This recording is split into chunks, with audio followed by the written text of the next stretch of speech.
Good morning, Mathletes and film majors. It's Monday, August 20th. So first, a short story. So today at lunch, I'm minding my own business, just going about my eating, when who should sit down at the table next to me but NASA's Mohawk Guy. Since it's been about 2 weeks since Curiosity landed, the team is now on daytime again. So Mohawk Guy, famous on the internet now, popular meme, sat at the table next to me to eat his lunch. And I took a stalker picture.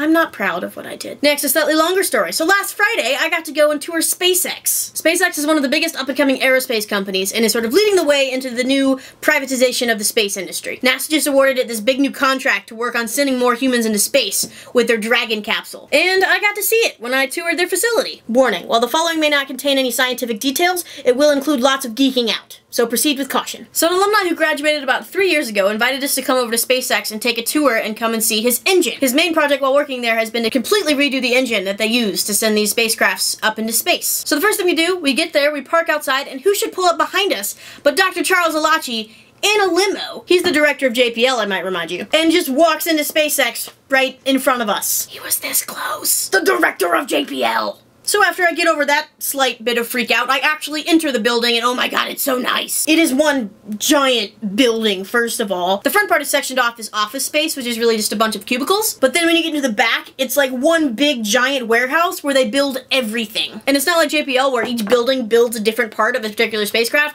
They're building everything in this one big warehouse. And they have these big cranes on the ceiling that like come down and pick things up so you can move it around the warehouse really easily. And everything's just out there. And we went around and saw all the things. He went and showed us the models of his engine, but they're also building a lot of them right now, and he went and showed us how they built them. At least one of the Dragon capsules has already been into space and gone and docked to the ISS, and we saw it. It was in this warehouse, and it was like burned, and you could see the scorch marks, and it was awesome. And they showed us the heat shield.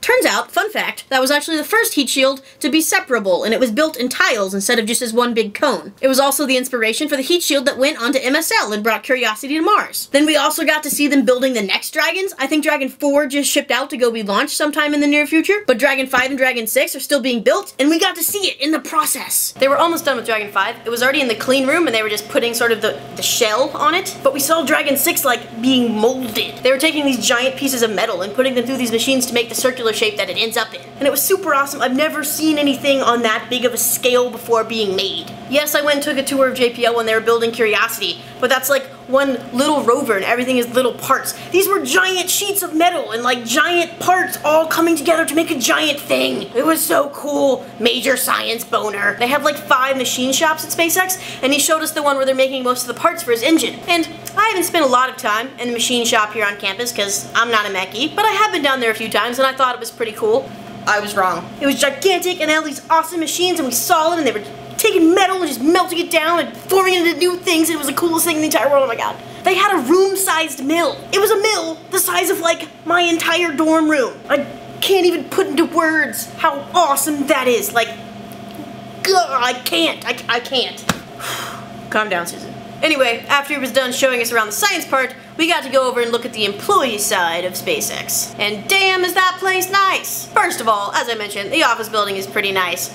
But they also treat their employees super well. You've probably heard stories about the big companies like Facebook, Google, Microsoft, Disney, who are just super nice to their employees and like, you definitely want to work there. It is the same with this place. They had a free froyo bar. Like, you get 1 free froyo a day. A day. If I ate that much froyo, I would never get any work done. Oh my god. And they just had like a soda machine just sitting out there that was free at any time, and they had milk set out and cereal so you can come in the morning. You don't have to eat breakfast home. You just come in and get some cereal and take some milk and make yourself breakfast. And the boss dude, Elon Musk, is just like sitting in a corner. He believes in keeping all the cubicle levels really low so that it like encourages collaboration and just sort of shouting across. And so you can totally just see his desk. He doesn't have like a big office or room or anything. They said they only have 1 or 2 conference rooms that are actually like in closed doors, and those are only for like secret things like money meetings and, you know, mergers and stuff like that.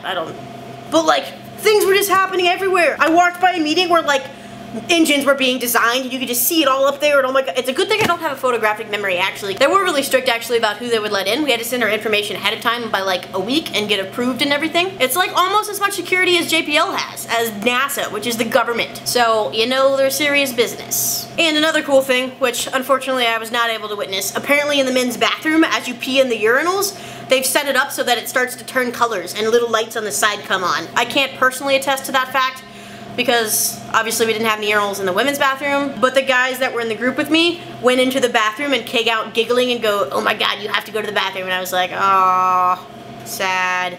That was my trip to SpaceX. Super awesome. I wish I worked there. For the Mathletes, I'm Susan. For the Film Majors, Kate will be back on Wednesday. For everyone else, thank you for joining us.